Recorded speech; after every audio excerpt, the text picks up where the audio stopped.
प्रिय बच्चों, जय कला गुरुजी आप सबका स्वागत करता है आपके अपने चैनल पर। तो इस वीडियो में हम लोग करेंगे प्रश्नावली 1.3 का ये 12वां क्वेश्चन। तो यहाँ है, उत्तर दीजिए। तो एक क्वेश्चन है, क्या एक पूर्णांक 1/8 का गुणात्मक प्रतिलोम 8/9 है? तो क्यों? अगर है तो क्यों, और नहीं है तो क्यों नहीं है, तो उसका हम लोग को जवाब देना है। तो हम लोग करते हैं, तो क्वेश्चन को हम यहाँ से हटाते हैं कुछ देर के लिए। तो यहाँ लिखते हैं ए वाला ए क्वेश्चन है। तो ए क्वेश्चन क्या है? एक पूर्णांक 1/8 का गुणात्मक प्रतिलोम 8/9 है या नहीं, उसको बताना है हम लोग को। तो इसको तो पूरा हल करके ही बताना होगा। तो हम लोग करते हैं, तो इसको एक एक पूर्णांक 1/8 को हम लोग भिन्न के रूप में कैसे बदलेंगे? ये मिश्रित भिन्न के रूप में है, और इसका प्रतिलोम बोल रहा है 8/9। यहाँ एक पूर्णांक 1/8 और 8/9।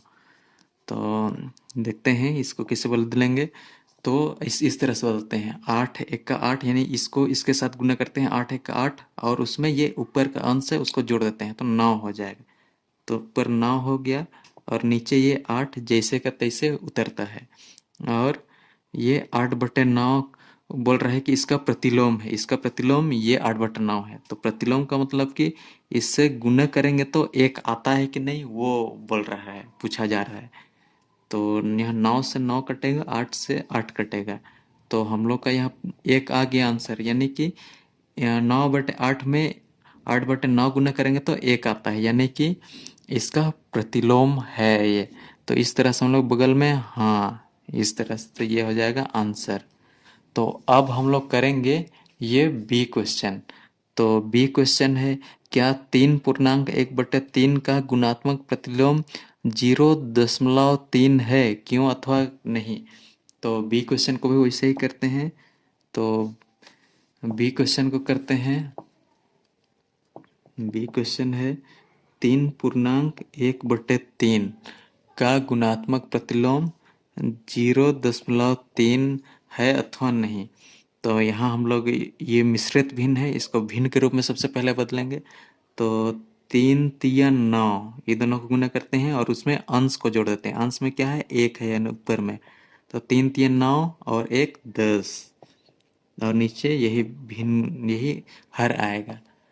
और इधर का को लिखते हैं, इसको भी भिन्न के रूप में बदलते हैं। तो 0.3 है, तो भिन्न के रूप में बदलने के लिए दशमलव हटाएंगे तो बट्टा नीचे 1 शून्य आ जाएगा, यानी 1 0। तो इस तरह से, तो गुना 3 बटे पर 3 बचा है बटे 10। तो यहाँ हम लोग देखते हैं कि एक आ रहा है कि नहीं। अगर एक आ जाता है तो इसका गुणात्मक प्रतिलोम ये हो जाएगा।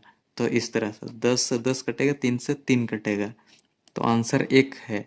इसीलिए हाँ, ये 3 पूर्णांक 1/3 का गुणात्मक प्रतिलोम 0.3 है। तो ये गुणात्मक प्रतिलोम है, इस तरह से। तो अब हम लोग करते हैं ये सी क्वेश्चन। तो सी क्वेश्चन है, क्या 0.4 का गुणात्मक प्रतिलोम 5/2 है?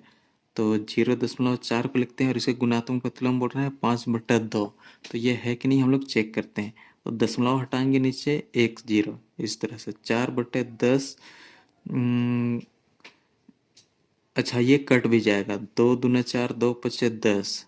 तो अब हम लोग का भिन्न आ गया, 2/5 गुना 5/2। तो कट पीट के अगर एक आ जाता है तो इसका गुणात्मक प्रतिलोम ये हो जाएगा। तो इस तरह से, तो 5 से 5 कटेगा, 2 से 2 कट जाएगा। तो हम लोग का आंसर हो जाएगा 1। तो यहाँ भी हाँ है। तो अब करते हैं हम लोग ये अगला क्वेश्चन। तो अब हम लोग करते हैं ये डी क्वेश्चन का। तो डी क्वेश्चन है, 6/13 को -7/16 के व्युत्क्रम से गुना करने पर कितना आएगा? यानी -7/16 का व्युत्क्रम कितना होगा? तो मतलब -7/16 में क्या चीज गुना करेंगे तो एक आएगा। तो -7/16 में 16/-7 गुना करेंगे तो 1 आएगा। 1 से 16 कटेगा, 7 से 7, तो इसका व्युत्क्रम कितना 16/-7 आया, यानी कि 6/13 को -7/16 के व्युत्क्रम, -7/16 का व्युत्क्रम 16/-7, 16/-7 से गुना करना है तो कितना आता है वो पूछा जा रहा है। तो हम लोग यहाँ गुना करते हैं। 16 का पहाड़ा 6 बार बोलेंगे तो 16 छक 96, और 13 का पहाड़ा 7 बार बोलेंगे तो 13 सत्ते 91, और यहाँ माइनस है, यहाँ प्लस है, तो प्लस गुना माइनस माइनस होगा।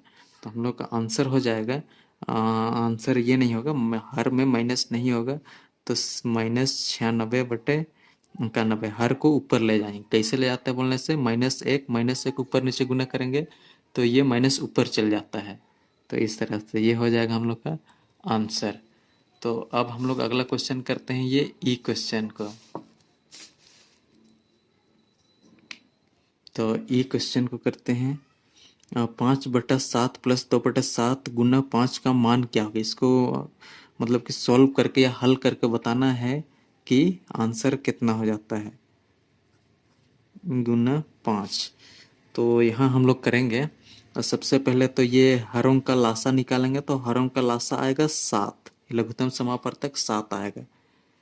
तो अब ये 7 को ये 7 से भागा देंगे, यानी 7 का पहाड़ा 7 कितने बार में आया, एक बार में, तो उस एक को ये 5 से गुना करेंगे तो कितना हो जाएगा 5 1 का 5, प्लस जैसे का तैसे उतरेगा। यहाँ 7 है तो इस 7 का पहाड़ा में 7 कितने बार में आएगा, तो एक बार में आता है। उस एक को 2 से गुना करके लिखेंगे तो 2 1 का 2 गुना 5। तो अब अगला स्टेप करते हैं, तो 5 में से 2 जोड़ेंगे कितना हो जाएगा 7 बटा ये नीचे का 7 गुना 5, 7 से 7 कट जाएगा, कितना बचेगा ऊपर में 1, और 5 को 1 से गुना करेंगे तो 5, तो आंसर हम लोग का आ जाएगा 5 आंसर, इस तरह से। तो हम लोग अब ये लास्ट वाला क्वेश्चन करते हैं। तो लास्ट वाला क्वेश्चन है 0/2 का व्युत्क्रम क्या होगा।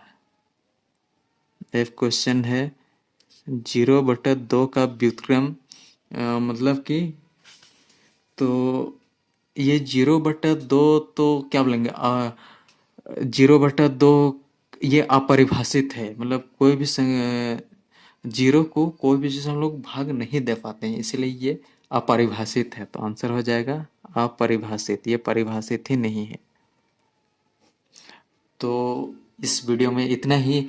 जैक वाला गुरुजी चैनल को अभी तक सब्सक्राइब नहीं किया है तो जल्दी से जल्दी सब्सक्राइब कीजिए, और इसको अपने यार दोस्तों और चाहने वालों तक जरूर पहुंचाएं।